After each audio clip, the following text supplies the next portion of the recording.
నమస్కారం. ఈరోజు మనం ఒక చాలా ఇంట్రెస్టింగ్ టాపిక్ గురించి మాట్లాడుకుందాం. చూడండి, ఈ రోజుల్లో మన టీమ్స్ అన్నీ ప్రపంచవ్యాప్తంగా ఉన్నాయి కదా. మరి ఇలా వేర్వేరు దేశాల్లో వేర్వేరు టైమ్ జోన్స్లో ఉన్న టీమ్స్తో పనిచేస్తున్నప్పుడు కొన్ని సవాళ్లెదురవుతాయి. వాటిని ఎలా ఎదుర్కోవాలో, ఎలా కలిసికట్టుగా పనిచేయాలో ఇప్పుడు చూద్దాం. సరే, ఇక స్టార్ట్ చేద్దామా? ఎప్పుడైనా మీటింగ్స్లో ఇలా జరిగిందా? ఏదో ఒక చిన్న సాంస్కృతిక అపరతం అంతే, మీటింగ్ మొత్తం ట్రాక్ తప్పిన ఫీలింగ్. చాలామందికి ఇది అనుభవమే కదూ. ఓ చిన్న జోక్ కావచ్చు, లేదా మనం వాడిన ఓ పదం కావచ్చు, అవతలి వాళ్లకు అది వేరేలా అర్థం కావచ్చు. ఇది నిజానికి ఎవరి తప్పు కాదు, జస్ట్ అవగాహనలో చిన్న తేడా అంతే. సో ఈరోజు మన చర్చలో ఇలాంటివి జరగకుండా ఎలా చూసుకోవాలి, గ్లోబల్ టీమ్స్లో ఇంకా ఎఫెక్టివ్గా ఎలా వర్క్ చేయాలో చూద్దాం. ఓకే, మనం మొదటి సెక్షన్ ప్రొడక్టివిటీ కోసం స్పష్టంగా మాట్లాడటం. అంటే సింపుల్గా చెప్పాలంటే మనం ఏం చెప్పాలనుకుంటున్నామో, ఎప్పుడు చెప్పాలో, ఎలా చెప్పాలో క్లియర్గా ఉండాలి. ముఖ్యంగా వేర్వేరు దేశాల్లో టీం మెంబర్స్ ఉన్నప్పుడు కమ్యూనికేషన్ సరిగ్గా లేకపోతే పనులన్నీ ఆలస్యమవుతాయి. సో ఇది చాలా ముఖ్యం. దీనికోసం మనం ఒక సింపుల్ ఫ్రేమ్వర్క్ వాడుకోవచ్చు. అదేంటంటే 1 ఏమి చెప్పాలి, 2 ఎప్పుడు చెప్పాలి, 3 ఎలా చెప్పాలి. ఈ 3 ప్రశ్నలకు మనం కరెక్ట్ ఆన్సర్స్ వెతుకుంటే చాలు. అప్పుడు కల్చరల్ డిఫరెన్సెస్ ఉన్నా సరే కమ్యూనికేషన్ చాలా ఈజీ అయిపోతుంది. నిజంగా ఇది అపార్థాలు తగ్గించి ప్రొడక్టివిటీ పెంచడానికి ఒక పవర్ఫుల్ టూల్ అన్నమాట. సరే, మరి కమ్యూనికేట్ చేసేటప్పుడు మనం పాటించాల్సిన కొన్ని ముఖ్యమైన సూత్రాలు చూద్దాం. ఫస్ట్, ఎవర్నీ వెంటనే జడ్జ్ చేయొద్దు, కొంచెం ఓపిక పట్టాలి. అలాగే వేరే టైమ్ జోన్స్లో పనిచేసేవాళ్ల పరిస్థితిని అర్థం చేసుకోవాలి. మనం వాడే పదాలు కూడా చాలా జాగ్రత్తగా ఎంచుకోవాలి. ఇక ముఖ్యంగా హ్యూమర్. మనకు ఫన్నీగా అనిపించింది అవతలి వాళ్లను ఇబ్బంది పెట్టొచ్చు. ఎందుకంటే జోక్స్ అన్నీ కల్చర్స్లో ఒకేలా ఉండో కదా. సో హ్యూమర్ విషయంలో కొంచెం కేర్ఫుల్గా ఉండాలి. ఇది చూడండి, ప్రశంసించడం. ఇది మనం పెద్దగా పట్టించుకోనే విషయం. ప్రశంసిస్తే అందరికీ నచ్చుతుంది కదా అని అనుకుంటాం.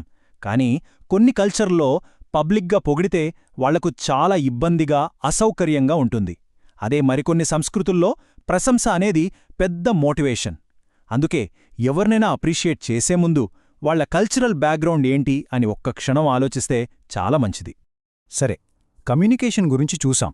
ఇప్పుడు ఇంకో చాలా ముఖ్యమైన టాపిక్, అదే టైం, అంటే సమయం. గ్లోబల్ టీమ్స్తో పనిచేస్తున్నప్పుడు టైం అంటే కేవలం గడియారంలో కనిపించే గంటలు, నిమిషాలు మాత్రమే కాదు. దానికి చాలా లోతైన కల్చరల్ మీనింగ్స్ కూడా ఉంటాయి. అవేంటో చూద్దాం. మీరు డే లైట్ సేవింగ్ టైం అంటే డిఎస్టీ గురించి వినే ఉంటారు కదా. కొన్ని దేశాల్లో సమ్మర్లో గడియారాల్ని 1 గంట ముందుకు జరుపుతారు. దీనివల్ల మన గ్లోబల్ షెడ్యూల్స్ అన్నీ తారుమారవుతాయి. ఫర్ ఎగ్జాంపుల్, ఆస్ట్రేలియాతో మనకి ఏప్రిల్ 4th తర్వాత టైం డిఫరెన్స్ 4:30 గంటలుందనుకోండి. అక్టోబర్ 5th తర్వాత అది 5:30 గంటలవుతుంది. చూసారా? ఈ చిన్న మార్పుని మనం గమనించకపోతే మీటింగ్సు, డెడ్లైన్స్ అన్నీ మిస్ అయ్యే ఛాన్స్ ఉంది. సో చాలా జాగ్రత్తగా ఉండాలి. మరి ఈ టైమ్ జోన్ గందరగోళాన్ని ఎలా మేనేజ్ చేయాలి? కొన్ని బెస్ట్ ప్రాక్టీసెస్ ఉన్నాయి. ఒకే దేశంలో ఉన్నా వేర్వేరు నగరాల మధ్య టైం డిఫరెన్స్ ఉండొచ్చు, అది గమనించాలి. అమెరికా లాంటి పెద్ద దేశాల్లో అయితే చాలా టైమ్ జోన్స్ ఉంటాయి, అది గుర్తుపెట్టుకోవాలి. మీటింగ్స్ వీలైనంత షార్ట్గా పెట్టి అవతలి వాళ్ల లోకల్ వర్కింగ్ అవర్స్ని గౌరవించాలి. ముఖ్యంగా ఎప్పుడూ ఒకే టీంకి లేట్ నైట్ లేదా ఎర్లీ మార్నింగ్ కాల్స్ పెట్టకుండా మీటింగ్ టైమ్స్ రొటేట్ చేస్తూ ఉండాలి. దీనివల్ల భారం అందరి మీద సమానంగా పడుతుంది. టైంని చూసే విధానంలో కల్చర్ని బట్టి 2 మెయిన్ పద్ధతులుంటాయి. ఒకటి మోనోక్రోనిక్. వీళ్ల దృష్టిలో సమయం అనేది ఒక స్ట్రెయిట్ లైన్ లాంటిది, అది ముందుకు వెళ్తూనే ఉంటుంది, చాలా విలువైనది. టైమ్ ఈజ్ మనీ అంటారు కదా, అదనమాట. ఇక రెండోది పాలిక్రోనిక్. వీళ్లకి టైం అనేది ఫ్లెక్సిబుల్, పనుల కంటే కూడా మనుషులకి, రిలేషన్షిప్స్కి ఎక్కువ విలువిస్తారు. ఈ టేబుల్ చూస్తే మనకు ఇంకా క్లియర్గా అర్థమవుతుంది. అమెరికా, యూకే, జర్మనీ లాంటి దేశాలు మోనోక్రోనిక్ కల్చర్స్లోకి వస్తాయి. వాళ్ళు స్ట్రిక్ట్గా 9 to 5 ఫాలో అవుతారు. కానీ ఇండియా లాంటి పాలిక్రోనిక్ కల్చర్స్లో ఒక పని పూర్తి చేయడం ముఖ్యం. దానికోసం అవసరమైతే ఎక్స్ట్రా అవర్స్ పనిచేయడానికి వెనుకాడరు.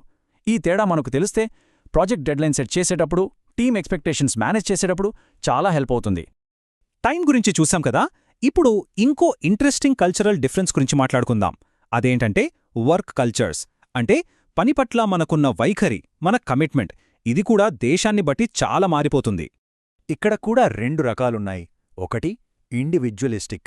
ఈ కల్చర్స్లో పర్సనల్ లైఫ్, ప్రొఫెషనల్ లైఫ్ చాలా సెపరేట్గా ఉంటాయి. వర్క్ అవర్స్ అయిపోయిందంటే చాలు, ఇక వాళ్ళు కంప్లీట్గా డిస్కనెక్ట్ అయిపోతారు. Office mails, calls పట్టించుకోకపోవచ్చు.